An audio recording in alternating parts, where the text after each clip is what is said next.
Welcome to yet another episode of Shortcast Over Coffee. Today, it's my great honor to have TT Jagannathan on the show. TTJ, as people love to call him, is a gold medalist from IIT Madras. He was pursuing his PhD in Cornell when his parents, TT Narasimhan and Padma, visited him. They had bad news.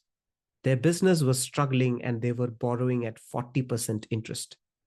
Jagannathan had to leave everything and come back to India to steady the ship. And he did that with aplomb.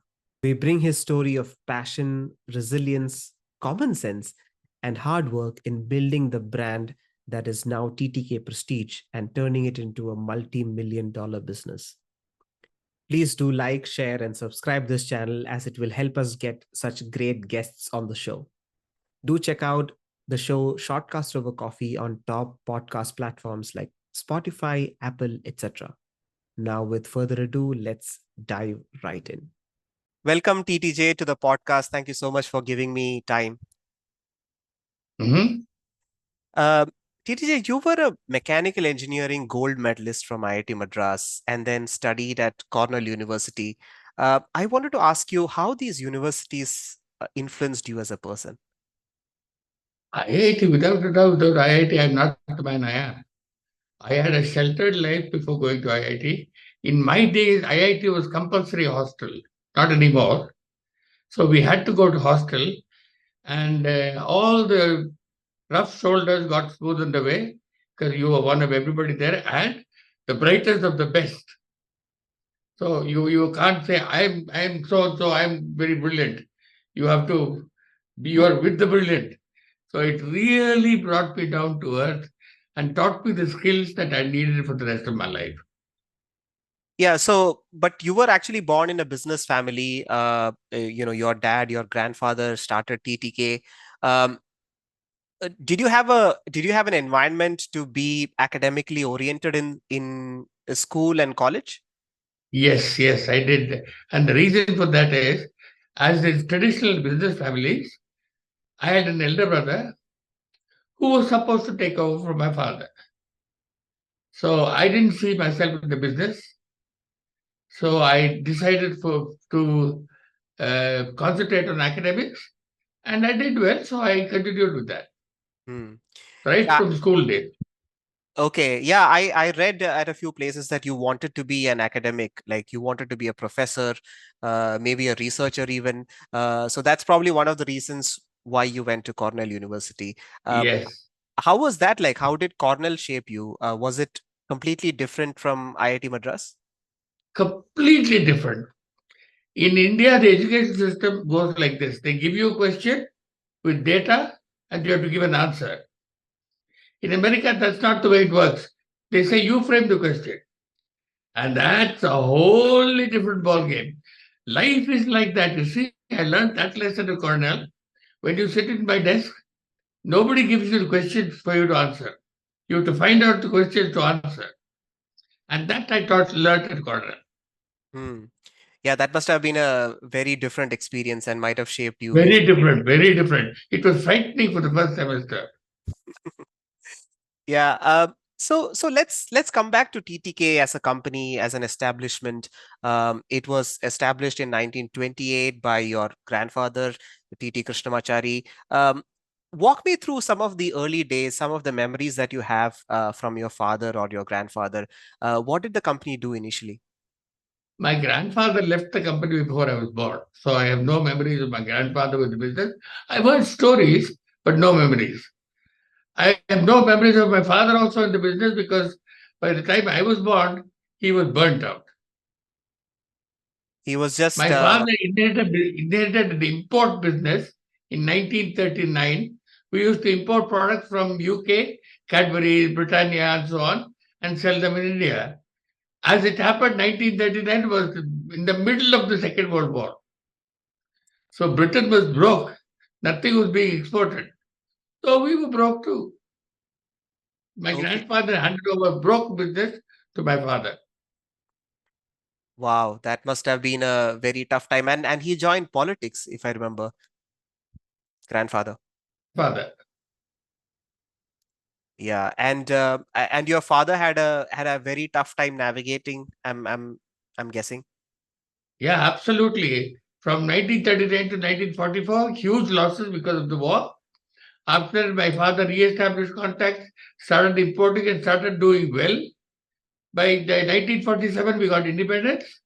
And in 1948, my grandfather became the Commerce Minister of India. And the first thing he did was ban the import of consumer products. There we go. Second time my father was up shit creek.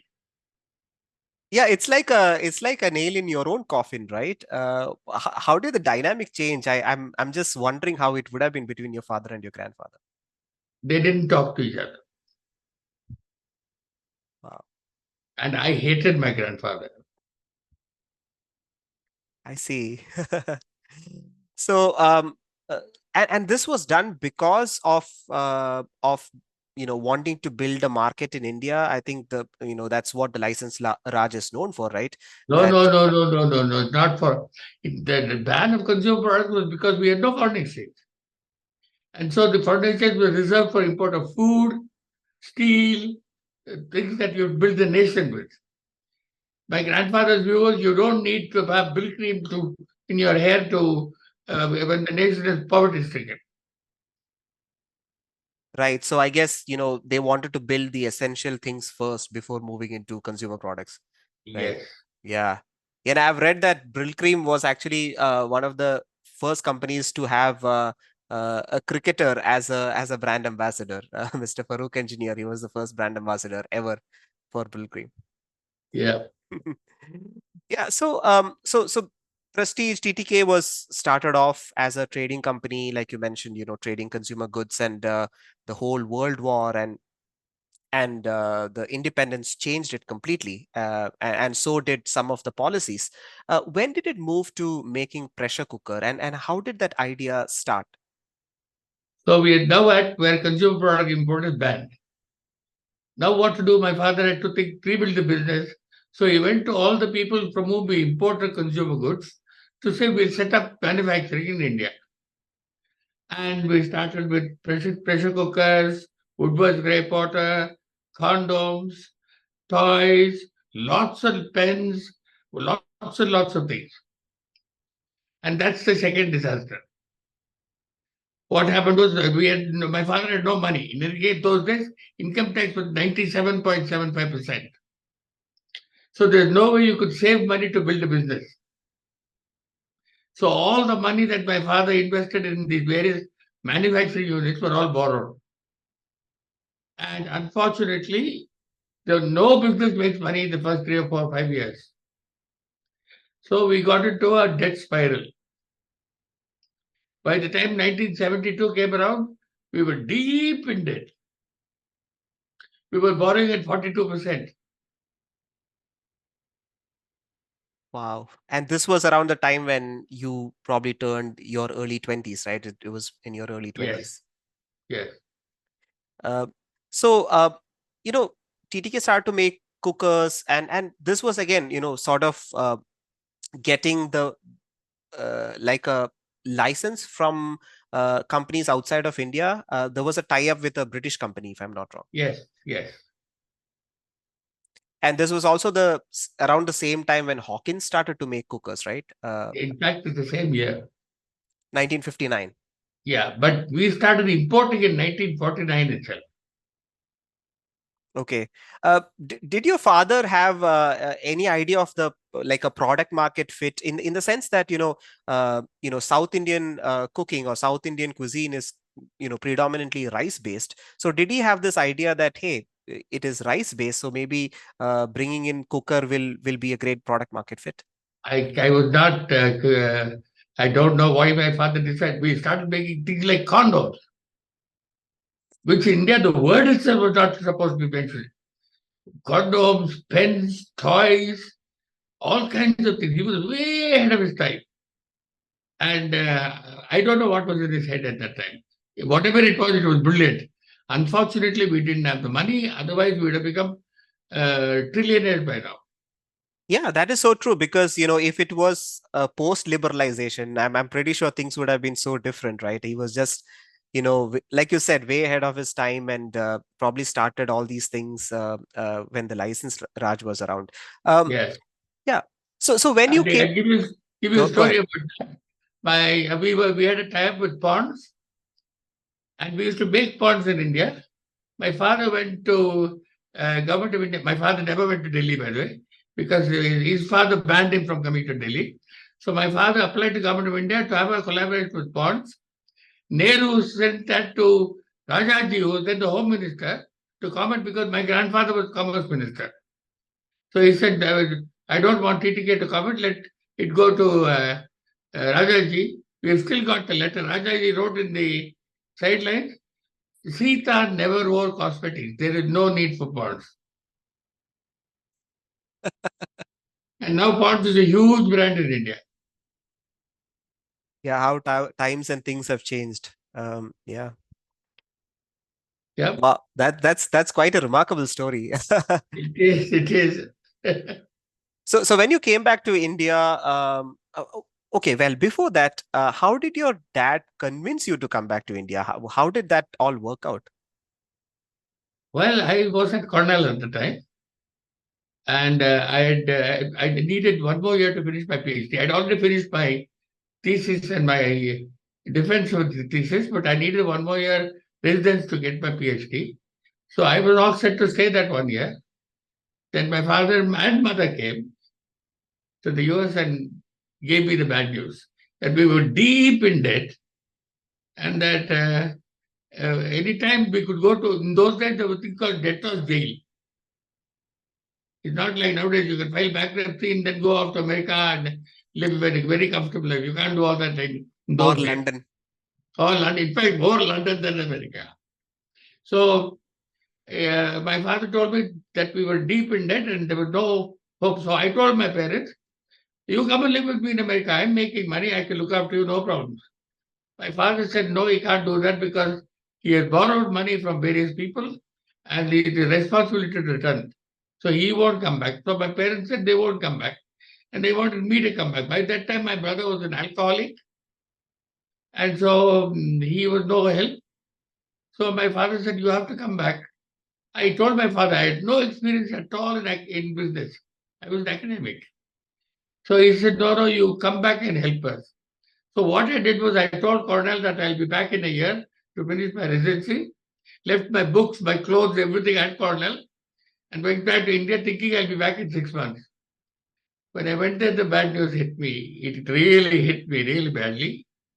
And first thing I did was try to sell the whole business for 1 rupee.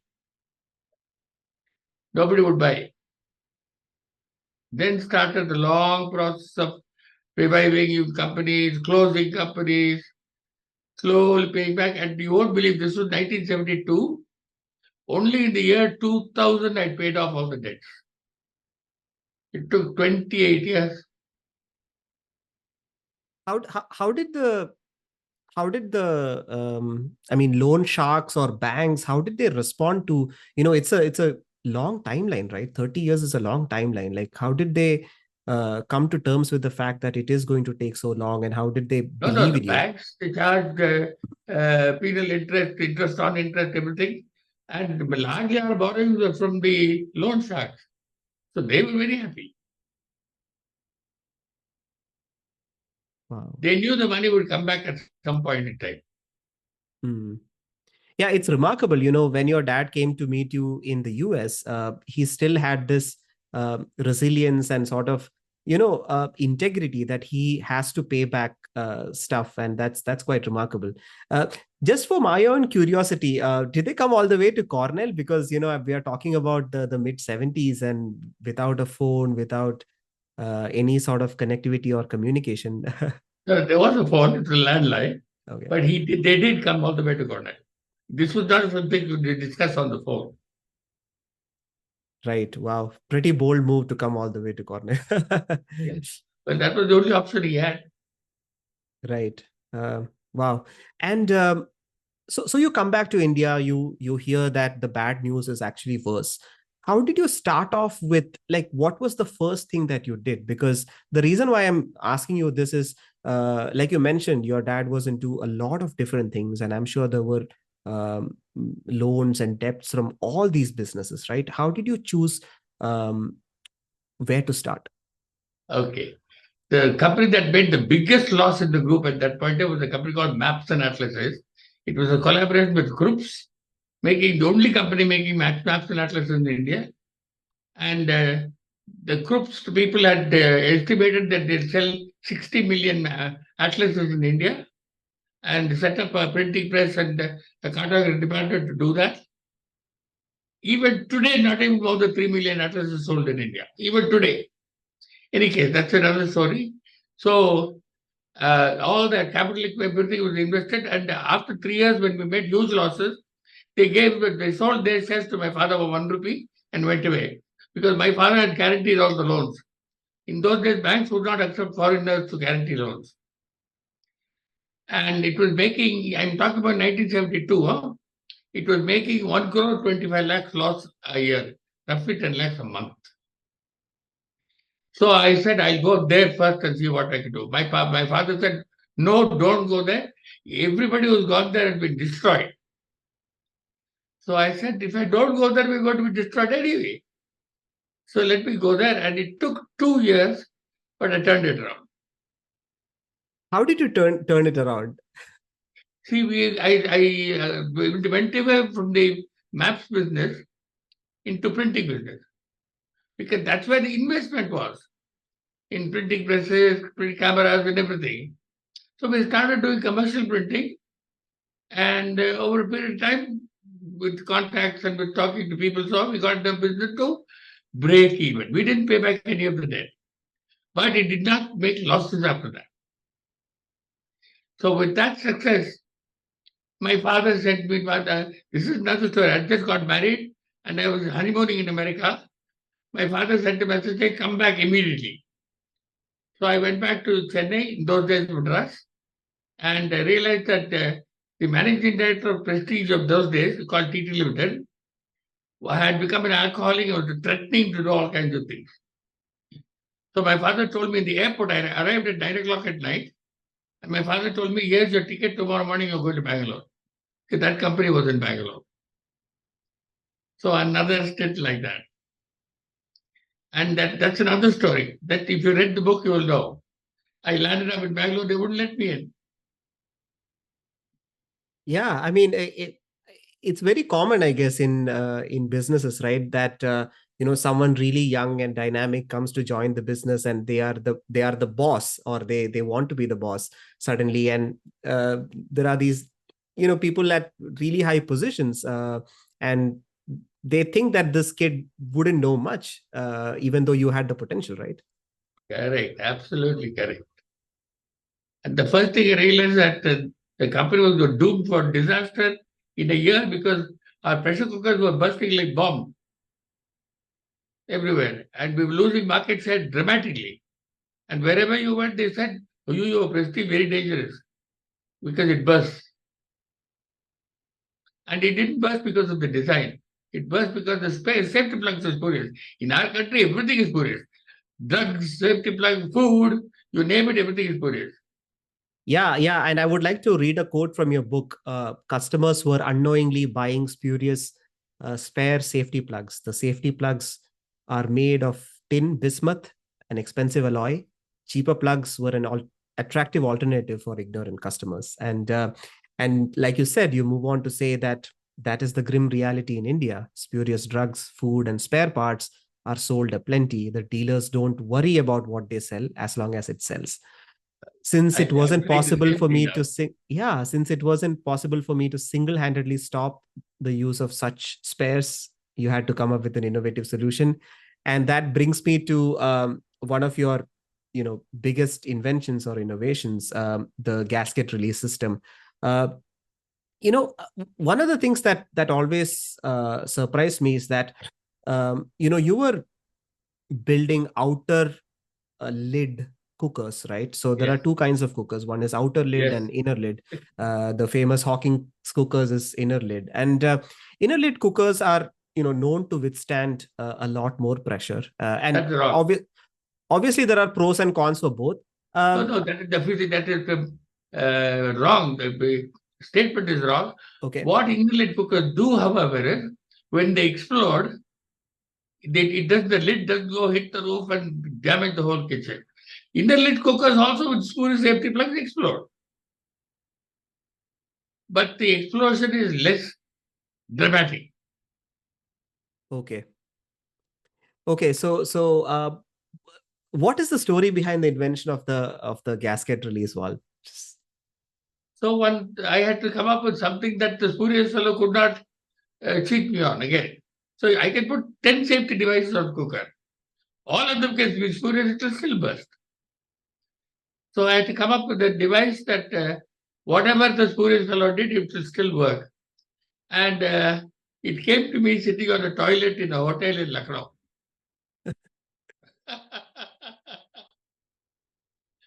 But before that, you mentioned in the book that the knowledge that that safety the pressure cookers burst um, got to you when you were traveling in UP. First of Yes, all, why did you have to make that travel? because it was bursting more in the north than in the south.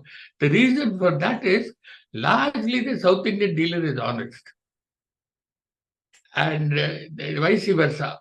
I won't mention them, but vice versa. So what happened was we had a lot more bus cookers in the north. That is why Hawkins took up our market share in the north. Because they burst just as much, but just not as dramatic, like you mentioned. That is correct.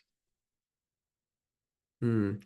But was North India's, just as much as just as rice eating, or maybe they used it for dal and other I things, right? also made the same mistake, Bala. I thought pressure cookers were because of rice eating, and so in the south it should sell more. It is not true at all. In fact, in the north it sells more because they cook dal, and they cook dal like rajma, chole, and all that, which is exactly what the Latin Americans do. They cook beans. So pressure cookers are huge in Latin America. Rice you can cook in a rice cooker. Beans you can't. Yeah, that is so true because, from what I know, things like dal makhani, they just cook it for 8 hours, 6 hours, That's and right. so on. That you Yeah, need a pressure cooker. yeah, absolutely. And one of my previous guests, Krish Ashok, pointed out that, uh, South India, South India is more educated because of rice-based culture because, No, no, women no, could, no. women could cook things in bulk compared to a roti No, being you for see, there chapati. was a prevalent in South India a thing called Rukmini cooker, which was the earliest form of pressure cooker. You had a tall body and a tall lid and separators inside. You put rice, dal, vegetable, everything inside, cook one shot. And they did the same thing with pressure cookers. So it was easy for them to adopt pressure cookers. Hmm. Yeah, that's what I hear, and it kind of made sense when I heard it. Is because roti making is such a linear process, so the woman, the household has to go through like a very linear way, and it was not convenient to cook in bulk. So yeah. So you go Yeah. to North India, you go to Uttar Pradesh, and to see why this is what Why it our is, cookers right? are Yeah, not selling? yeah. And the dealer opens his godown and shows me 36 burst pressure cooker, Prestige. I really, that day I cried because I just didn't know what to do. I don't know what hit me. And I spent another 10 days in UP going around UP and found the same story everywhere. Last stop was Lucknow. So I am in a hotel in Lucknow and it struck me that this is a solution. I sent that message to my chief engineer in Bangalore who said impossible. If it could have been done, it would have been done by the British. That was the attitude. That is still the attitude in India. The subservient attitude. So But I but said, no, it's but did possible. you convince the engineer that hey, it's not our manufacturing quality, but the dealers who are selling Yeah, these all that. spurious? But he said it is not possible for you to come up with a safety device that is foolproof. And he said, no, I won't do it. So I had to come back to Bangalore, go to the lab. It took 6 months in the lab. I cut my finger 3 times. By the time I came up with the correct gasket release system, the idea I had, but to make it work is different from idea. Right. Absolutely. Yeah, I think, somewhere your IIT and Cornell background definitely did help you. Without a doubt. In fact, the Cornell background helped me to frame the question, why are the cookers bursting? And the IIT background helped me to find the answer. Right. Yeah, I mean, you give some really great advice on problem solving in business, and you are quite the proponent of going out of the textbook and using common sense. Um, Yes. how has that helped you through your journey in TTK? To begin with, Bala, I'm not an MBA. So I have no business knowledge as such. I didn't grow up in a business. I grew up in a business family, but never entered the business. I didn't go to even the office or the factory ever. So I was completely new. I mean, and my father dropped me at the deep end. So one learned to swim with common sense. And let me tell you one thing, everything is solvable with common sense. Of course, a little bit of education helps, but common sense is the most important, the most uncommon of all senses. Yeah, so it's not the formulas, the complicated equations that you learn that eventually come handy when you're running a business, right? It's Yes, more it does. quick thinking and Knowledge always comes handy. But I don't think one needs an MBA. In fact, if you look at all the major successful entrepreneurs in the world, none of them has an MBA. They are textbooks in the MBA. yeah, absolutely. And I'm reminded of this fantastic ad by Prestige in the year 1982, where the one of the seller asks, there's this couple who comes to the store to Yeah, yeah. sell. जो भी से करे प्यार वो बेटी से कैसे करे इनकार. Yes. Yeah, if you love your wife more, then you should get Prestige. Was that your biggest USP, biggest sort of turning point? At that point in time, we had a different advertising agency. And to me, this was the most important invention in pressure cooking, GRS. But my agency didn't see it as that important. So I changed my agency and I went to them. I said, focus on safety. That's all I want. Focus on safety. And this invention was brought out in a big way, which that's how that ad came. Jo bhi se kare pyar. Yeah, but inventing is one thing, and convincing people is another, right? When there have been so many incidents of cooker bursting, and I'm pretty sure some of the people were injured as well. Oh How did yeah. you go about telling the supplier or telling the end seller that, hey, my product is now safe, 100% safe, and you should tell your customers as well? If I could put out on TV and newspaper saying that, they have to believe me. The consumer may not believe me, but remember in the South, there was not much problem to begin with. So we built a base in the South. And even today, outlet pressure cookers sell very little in the North. They still have that hangover, is it like that No, it's notion? not that now, Bala. The way you close these things obviously depend the inner lid and outer lid. And the inner lid user does not know how to close an outer lid cooker because there's a blind closing. The lugs have to match, you can't see the lugs. But the outer lid user is very used to it. They put track, it closes. Not so with the inner lid cooker. The reverse is also true. To close the inner lid cooker, you got to do something. You got to put it in, turn it around, and all that, which the outer lid cooker user does not know. So it's stuck in the market. That's a very interesting observation. So for generations, people who could not know how to close the outer lid just haven't put a thought to get Prestige or get an Yeah. outer lid cooker. That is very fascinating. So now, because of that, we've come with cookers that are not inner lid, not outer lid, and you can blindly close them. Yeah, that is that is really fascinating.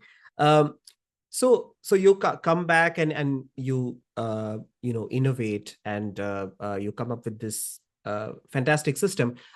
Was pressure cooker or were pressure cookers the focus of your business till about the 90s, or did you think about diversifying into other forms of cookware No, early? pressure cookers was the focus of the business. Okay. I wanted to get that right before thinking of, see, if you got 3 wheels already, you can't go to lose one more wheel. You got to fix the fourth wheel. So you completely closed all the other businesses like No, condoms. those that were making loss, I closed. Okay. I kept condoms, I kept grey pot and pharmaceuticals, I kept bunion underwear, I closed West Clocks, I closed Watermans, I closed Cabolibs, I closed Probates, I closed a lot of businesses. Yeah, fascinating. You mentioned about your father not being allowed in Delhi and so on, right? So you did turn around the company, or you started the turnaround process way before the liberalization of Yes, yes, 1991. long Uh, before. how bad was license, Raj? And just to give the new generation an idea of how difficult it was to run a business, I tell you you how mentioned. bad it was. Uh, for some reason, Government of India decided to reserve pressure cookers for the small scale industry. So we had a license saying you cannot make more than 350 cookers a day. That was the license. Why is You that? can't Like, make more than something.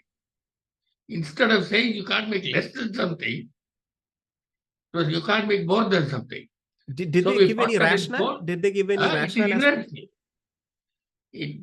A lot of things Delhi did in those days were irrational. And a lot of that was my grandfather was responsible. Hmm. His Not more license than. permit Raj was clearly my grandfather. Rajaji objected strongly. He said, TT, don't do this. You will destroy the country. But Nehru and TTK went on and did it and destroyed the country. Yeah, I was having a conversation with an angel investor, Mohit Satyan, and we were talking about how many mid 20-year-olds or mid 30-year-olds who had fantastic dreams and aspirations and ideas, who lived in that era might have completely, just not been able to do anything, right? Because of the system. Absolutely. Also, in those days, today, if you have a great idea to consumer product, you get angel investment, you get the PEA, VC, ABCD, everything. In those days, there was no money. Nobody gave you money unless you were in steel, cement, which all licenses were cornered by the Marwadi. Whether it was steel, aluminium, cement, whatever it was, and we were left with the dregs. What we got was all unlicensed industry. Consumer product was unlicensed because you couldn't import anyway, so it was unlicensed. Hmm. Otherwise, we couldn't have been we wouldn't have got the license. When we wanted to collaborate with Ponds, I told you, they refused us the license. Very interesting. So you only made 300 cookers a day. So that was what our license was. At that point in time, Mr. S.L. Kirloskar, who was the founder of not founder, but the chairman of the Kirloskar Empire, made a statement saying, take me to jail, I will produce more. Now, that was S.L. Kirloskar. When he made that statement, everybody got very bored. So we started making as much as we could. And they didn't put me in jail. So you did okay. That's fascinating. So you did end up making more than 300 cookers. Yes, Uh, yes. but there was no It, restriction on you could not import X amount of metal and so on and so forth. yeah, no, import zero. Not X amount of metal. Zero. And when there was a shortage of aluminium, there was a guy called the aluminium controller in Delhi. And he allocated aluminium, he allocated to us what was equal to 300 cookers a day because that was the license. So we stopped supplying northeast and west and supplied only south. That happened for 1.5 years. Wow. I mean, to turn around a company which was borrowing at 40% and to navigate all through all this process. I mean, what was your typical day like? Did your family life get affected, and how was the support from It your did. I family? didn't see my children grow up at all. I used to go to work at 8 in the morning, come back at 10 at night. And I used to tell my wife, pack a bag and bring it to the airport because I'm going to Pune. And I come back from Pune and go to the factory and then take another bag and go to Bombay. That was what life was like. I didn't grow up with my children. Do you think you regret that, or Of course I do. But then we're very close now. It's very good. I proudly tell you in this podcast that my son is living my dreams. He has been chosen for the Infosys Physics Prize as the Physicist of the Year, which is the Indian equal to the Nobel Prize. That is amazing. Wow, Yeah. that's congrats to him. I mean, I actually read in Entrepreneur. It's a magazine called Entrepreneur, Yeah. where you quote. I mean, you don't quote, but they write saying, like his father, he does not want his sons to be dragged in the business because they might not be as passionate as he was. That's right. Absolutely right. And I encourage my son. He is also Cornell and then went on to do his PhD in MIT and now is a professor of the National Center of Biological Sciences. And last week he got the Infosys Prize. And we're all so proud you won't believe it. That's amazing. Wow, that I mean, he is literally living your dream, right? And Yes, this he was is. not choreographed. I mean, it just happened. I'm pretty sure. Yes, it did. But to be fair, I encourage it a little bit. I see. You mentioned about your life and how much your family supported you through this Yeah. process, and you also mentioned about how bad it was during the license Raj. Um, what changed after 1991? Did you get a huge sigh of relief after that? What happened in 1991? The license Raj went, but it didn't immediately affect us.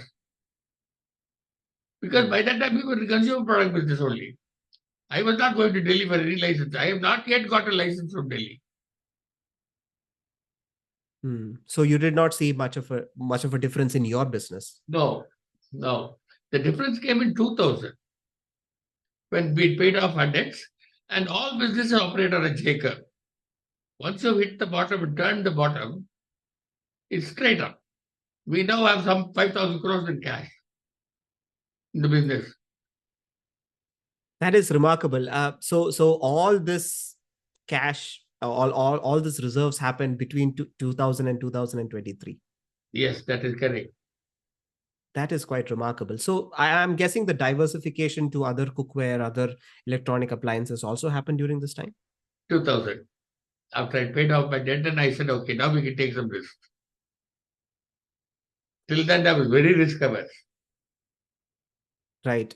And when you entered the kitchen appliances market, even that would have been quite crowded and It cluttered, is right? crowded, very crowded. Even today, it is crowded. But we are the largest kitchen appliance company in the country, and we wouldn't have been without the other kitchen appliance. Mm. And did you? I mean, you also own TTK Healthcare. What made you move into that business? No, that also my father started. And there we had one product that is a cash cow, woodwork reporter. So we expanded into other things there also after 2000. Hmm. That's quite fascinating. So one of the things that one of my earlier guests had mentioned is about pressure cooker and this thing called instant pot. I'm sure you have heard of it, Instapot, yeah. which is like a digital pressure cooker. It can do multiple No, things. no, we have got much superior products to that. Yeah, I wanted to know what they were and how they were different. We have a thing called Cook Center that does really everything. Uh, Frying, deep frying, sauteing, baking, pressure cooking, boiling, anything to do with heat and food, it does. Okay, that's quite fascinating. And Actually, it is the IoT, and it is with all the preset menus. So you press a button, and it'll adjust it, set it out, time, everything. That's great. No, the reason why I was wanting to ask this question is because India definitely uses a lot of pressure cooker, and again, this is not a question really; it's just a thought that why did it have to be a Canadian company or a Canadian inventor to No, it actually was come? actually South Korean. Okay, okay, I think the company is based in Canada, but I'll fact No, check. But yeah, now the company is based in Canada, and it is being sold, by the way. right. Yeah. Like, have you ever thought about it that it could have been an invention that should have come in India, but I had a big business in America, big business. I set up business all by myself, with Mantra business. In 2008, along with various retailers, we went bankrupt. Chapter 11 everywhere around us. And so I had to close the company. Okay, so maybe if it was around, then it could have happened with Yeah. Mantra. Yeah. If wishes were horses, beggars would ride. Yeah, yeah. I think it was based out of Virginia, right? Correct. But I was from Virginia. Norfolk. Actually, Norfolk. Virginia Beach.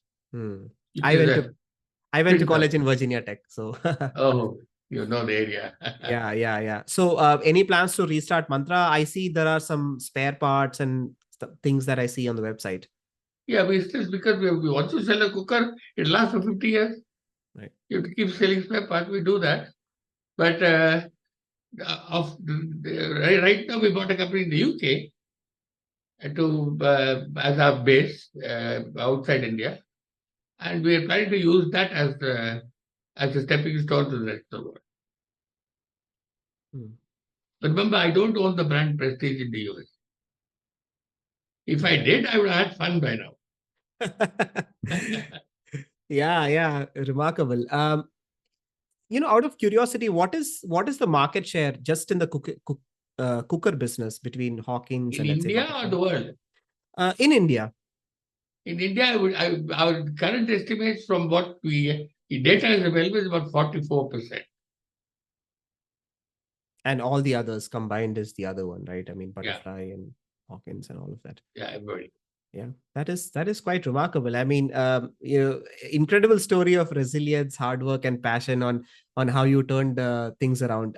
How would you, Bala, I'm 76. You're talking to me in my office. right? Yeah, that's exactly what I was coming to. Is that I heard you say that you have absolutely no plans to retire, and even your employees and people reporting to you do not want you to retire. What are your thoughts? What are your plans? I die on this desk whenever that happens. I'm not waiting for it, neither am I afraid of it. Right. Wow. I think that you know what I'm thinking is that you set out to be an academic, and you had to come back, and you are like an accidental millionaire, so to speak, right? Yes. But have you ever thought that if I did not come back, what would my life? Oh, I have a lot of my year in IIT, out of 285 people who passed from IIT Madras, 240 went to the US. 12 returned. I was one of the 12. The rest are still there, all retired with grandchildren and cleaning bathrooms every day and taking the grandchildren for rides every day. I'm doing things I like. That is you pretty much nailed it. Yeah, yeah. Wow. Yeah. So absolutely no regrets, and No regrets at all. No regrets. that is As they fantastic. say in English, man proposes, God disposes, and God always disposes properly. Hmm. See, Hmm. whenever the youngsters ask me, what is it that you think I should do? I mean, this seems to be wrong, that seems to be wrong, this seems to be right, and so on. So I always say, you have a very small vision. You can see only with beyond your nose. The big vision is with the Almighty. You do your hard work, the Almighty will put you in the right place. And he says exactly that in the Gita. Karmanyevadhikararte ma phaleshu kadachana. Focus on the process Yeah. is how it And sounds. I will decide where you should be, is what he Hmm. says. Yeah, quite remarkable. I also heard that Carnatic musician T.M. Krishna is also He's related my to cousin. that. He's your cousin. Okay. Yeah. Um, yeah. So the Madras Music Academy has a hall in the name of Oh, it TTK. has the only auditorium named after my grandfather. There is a Kasturi Auditorium as well, I think. That's the Kasturi Hall. Hall. But the main auditorium is the T.T. Auditorium. Okay, He was fantastic. quite a connoisseur of Carnatic music. I began with telling you I don't like him, and that still remains, but I respect him. Yeah, I mean, I don't know too much about his childhood and how he became like a trader and a minister. I mean, that was itself is... also a big story. You could write a book about that too. Would you like to give me a little bit of an overview just for the audience? Okay, I will. His father was a judge, district court judge, my great grandfather. So he was BA, lawyer. And in his last year of law school, a gentleman who known to my great grandfather was running a business called A.R. Narasimhan and Sons. They were the distributors for, in those days, called Lever Brothers products, Sunlight soap, and so on, Lifebuoy soap. So that was all that was there in those days. And he suddenly passed away. So my great grandfather told my father to help out till they could find an alternative person to manage the business. My grandfather agreed and got stuck there for 1 year. And did such a good job that the Lever Brothers chairman, Sir Lord Leverhulme, when he came down to India, this is all long before independence, huh? When he came down to India, he told my grandfather, you start a business, I'll give you the distribution. So it was purely accidental. You see, we come from a very traditional Brahmin family. Teachers, lawyers, judges. Go into business in those days was supposed to be something that you didn't do. It was something beneath you. Yeah, pure academicians, accountants, and so on, right? Yeah. Math teachers and mathematics. Whoa, so he was an accidental businessman. That was accidental. Then my father joined in the business was accidental. My joining the business was accidental. So, continuing the legacy of TTK, you mentioned how, you don't really quite encourage your sons to take up, or you don't really push them. No. And I was looking up, India's list of billionaires, and a lot of them were, XYZ and family, and so on.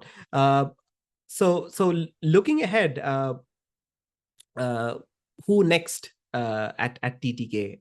Is that going to be a very democratic promotion process on finding who will lead? We'll find professionals. It's like if you take the 20s and 30s in the US, a lot of families started business. Ford, things like that. They started business at Dodge.